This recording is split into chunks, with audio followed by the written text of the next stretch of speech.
Olá, queridos. Muito bom dia a todos. Quero convidá-los a estudar mais um salmo da Palavra de Deus comigo. E hoje nós queremos olhar para o salmo de número 77. Esse salmo que pode trazer o título de Relembrando as Obras de Deus. No salmo de hoje, então, nós temos mais uma vez uma mistura de lamento e louvor. Enquanto que nos primeiros 9 versículos nós vemos a lamentação de uma pessoa que talvez represente a nação inteira, a aflição de uma nação inteira. Depois, numa segunda metade do Salmo, versículos de 10 a 20, nos apresentam palavras de louvor que claramente complementam a ideia do salmista com relação à situação pela qual ele está passando. Não é? O salmo de hoje também pode ser considerado uma ilustração da cura para uma depressão, porque o salmista ele não explica a razão do seu desespero nos primeiros 9 versículos, mas definitivamente ele está naquele estado de melancolia e por isso ele reclama para com Deus. E depois, a partir do versículo 10, parece que o seu humor começa a mudar, porque ele se compromete a olhar para a bondade de Deus e para os seus atos de livramento. Então, esse lamento é transformado em louvor. Para a gente entender melhor esse salmo, como de costume, eu dividi ele em partes. Mas antes de a gente entrar propriamente nestas partes, vamos orar, né? Vamos colocar esse tempo nas mãos do nosso Deus. Pai de amor, nós te agradecemos por mais essa manhã, te louvamos pelo seu cuidado com a nossa vida, pelas suas bênçãos que se renovam a cada manhã. E te pedimos, Senhor, para que a leitura deste salmo, a meditação nesse salmo, possa transformar o nosso jeito de encarar a vida, que a proximidade da tua palavra e a proximidade com o Senhor possa nos dar esperança e uma vida confiante no teu cuidado para conosco. Essa é a minha oração no nome de Jesus. Amém. Então, uma primeira parte, uma primeira divisão que eu coloquei aqui para a gente observar aqui no texto são os versículos de 1 a 3. E neles nós vamos ver essa perplexidade do espírito do salmista. Acompanhe comigo aí. Salmo 77, 1 diz assim: Elevo a Deus a minha alma, a minha voz, e clamo. Elevo a Deus a minha voz para que me atenda. No dia da minha angústia, procuro o Senhor. Ergue-se as minhas mãos durante a noite e não se cansam. A minha alma recusa consolar-se. Lembro-me de Deus e passo a gemer. Medito e me desfalece o espírito. Então eu quero ressaltar aqui essa frase inicial. Elevo a Deus a minha alma, a minha voz. A minha alma recusa consolar-se. A ideia desses 3 versículos. Então, nessas frases, a gente vê essa profunda angústia do salmista, como de noite ele levanta as mãos, a sua ansiedade, tudo isso é claramente descrito aqui no texto para nós. Essa mão estendida que procura a Deus, mas não encontra o conforto. As suas meditações e pensamentos só sobrecarregam o seu espírito. A minha pergunta para você nessa manhã é: como está o seu espírito hoje? Nesses últimos tempos? Angustiado, ansioso, sem conforto ou sobrecarregado como o do salmista?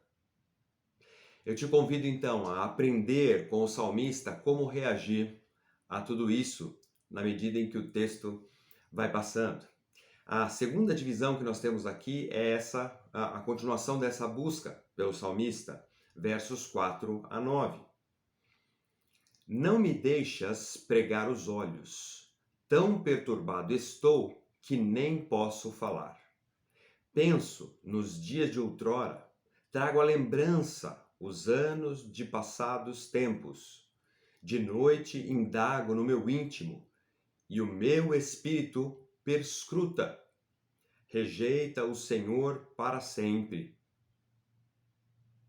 Acaso não torna a ser propício?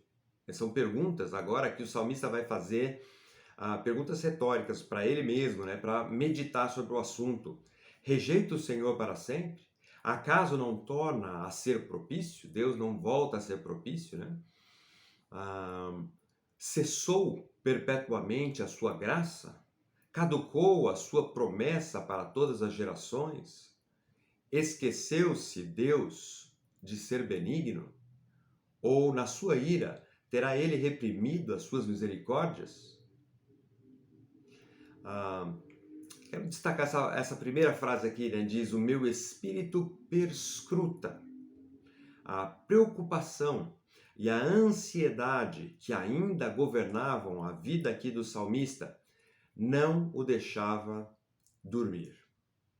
Ele contava os dias do passado em vez de contar ovelhinhas e dormir, né? Finalmente, ele proferiu essas 6 perguntas que o deixavam perplexo e perturbavam a sua alma. Ele não conseguia entender por que Deus, esse Deus de misericórdia e de compaixão, como é que ele podia permanecer silencioso e inativo. E nesse trecho, eu quero destacar para vocês a perseverança do salmista em buscar a Deus. Porque ele está sem esperança, mas ele está buscando no lugar correto. Ele não está desesperançoso, né? Ele continua buscando em Deus uma solução para os seus problemas, mesmo quando parece que Deus não está respondendo, né? Demora a responder do ponto de vista do salmista. Depois, né, seguindo no texto, tem essa terceira parte aqui, né, que é onde o salmista começa a perceber a ação de Deus. Versos 10 a 15. Veja aí comigo. Então disse eu, isso é, a minha aflição mudou-se à destra do Altíssimo. Recordo os feitos do Senhor, pois me lembro das suas maravilhas da antiguidade. Considero também nas tuas obras todas e cogito dos teus prodígios. O teu caminho, ó Deus, é de santidade. Que Deus é tão grande como o nosso Deus? Tu és o Deus que opera as maravilhas, e entre os povos tens feito notório o teu poder. Com o teu braço remiste o teu povo, os filhos de Jacó e de José. O salmista agora, para sair, né, dessa depressão que ele passava, ele coloca os seus olhos no Senhor e nos feitos do Senhor, né? Ele vai dizer, recorda os seus feitos, Senhor. Recordando então as maravilhas de Deus no passado, o salmista sente esperança. Deus provou ser alguém capaz de feitos gloriosos no passado. Ele mostrou seu poder e redimiu Israel. E o salmista sabia disso. O pedido, não dito aqui, mas esperado pelo salmista, é que Deus agisse novamente em favor do seu povo, dele mesmo. Agora, pensa um pouco aqui comigo, né? Na sua vida. O que Deus tem feito até aqui? Você e eu não temos motivos de sobra para confiarmos em Deus, para esperarmos nele e na sua ação? Eu tenho certeza que sim. Pelo menos essa é uma verdade na minha vida e eu tenho certeza que na sua também. E é olhando para esses atos do passado de Deus que nós vamos começar a animar o nosso coração e a nossa vida. A quarta divisão aqui desse salmo estão nos versos 16 a 19. E eles mostram para nós, né, a confiança no poder de Deus. Vamos ler juntos. Versos 16 a 19 dizem assim: Viram-te as águas, ó Deus, as águas te viram e temeram, até os abismos se abalaram. Grossas nuvens se desfizeram em água. Houve trovões nos espaços. Também as suas setas cruzaram de uma parte para outra. O rebombar do teu trovão ecoou na redondeza. Os relâmpagos alumiaram o mundo, a terra se abalou e tremeu. Pelo mar foi o teu caminho, as tuas veredas pelas grandes águas, e não se descobrem os teus vestígios.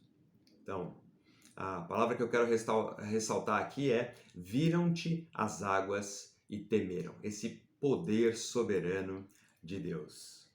Esses versículos aqui ocupam um lugar de louvor dentro de dessa parte, né, do Salmo que agora começa a louvar a grandeza e o poder do nosso Deus. Embora a palavra que predomine aqui nessa sessão seja esse poder de Deus sobre a natureza em geral, a posição da passagem entre versículos 15 e 20 se relaciona com o livramento no Mar Vermelho. Nós vamos ver como o salmista faz menção a essa ideia do Mar Vermelho aqui. E assim, mais uma vez, nós vemos o salmista falar agora com confiança no poder do nosso Deus. Como está a sua confiança em Deus? Você reconhece que Ele é poderoso para conduzir o seu dia, a sua semana, a sua vida? Por fim, nós temos no último verso a sua certeza de liderança, não é? Essa certeza que o salmista tem de que Deus está no controle.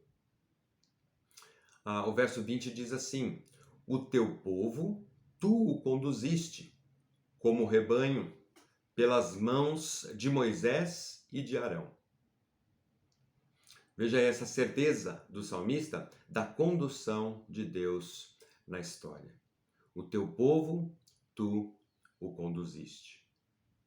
Esse versículo enuncia novamente o pensamento que aconteceu ali no verso 15, né? Como a implicação de que Deus pode fazer novamente o que ele já havia feito uma vez lá na história de Moisés. Queridos, esse salmo de hoje é uma lição para nós de perseverança, de esperança, de confiança no poder de Deus e também na sua liderança. Tudo isso em meio a uma situação de grande tribulação. O salmista passou momentos de dificuldade. Ele se sentia no fundo do poço, mas, por fim, ele se lembra a que Deus ele serve. Ele se lembra da esperança que ele pode ter. Ele se lembra desse poder de Deus que é capaz de mudar qualquer situação em sua vida. E esse é o convite que todos nós, que o salmista faz para todos nós, não é? Que nós, ao invés de colocarmos os nossos olhos nas circunstâncias pelas quais nós estamos passando, que nós coloquemos os nossos olhos em Deus, na sua capacidade de agir e na certeza que nós mesmos temos de que Ele vem agindo em nossas vidas, em cada detalhe. Deus se importa com a sua vida, querido. E Ele tem demonstrado isso, né, por tantas vezes, para que a gente não vivesse uma vida de dúvidas, mas sim uma vida de esperança, uma vida de confiança em Deus. Então a minha oração é que essas verdades nos ajudem agora a encarar o nosso dia, a nossa semana, de maneira diferente. E que essa certeza, né, que nós temos, que servimos um Deus que é poderoso, nos traga ânimo e também paz para o nosso dia, para a nossa semana. Amém? Vamos orar mais uma vez e agradecer ao nosso Deus Todo-Poderoso. Pai de amor, Pai querido, nós te louvamos por mais esse salmo que a tua palavra nos traz. Te louvamos, Senhor, pela confiança que podemos ter no teu agir, no teu poder em nossas vidas, na tua liderança. E te pedimos, Senhor, para que tudo isso mude o nosso estado de espírito, que nós possamos viver vidas alegres, porque temos essa certeza, a certeza do seu agir em cada área, em cada momento das nossas vidas. Essa é a minha oração no precioso nome de Jesus. Amém. Queridos, um bom resto de semana aí para todos e Deus abençoe a sua vida, o seu dia, a sua semana. Um abraço.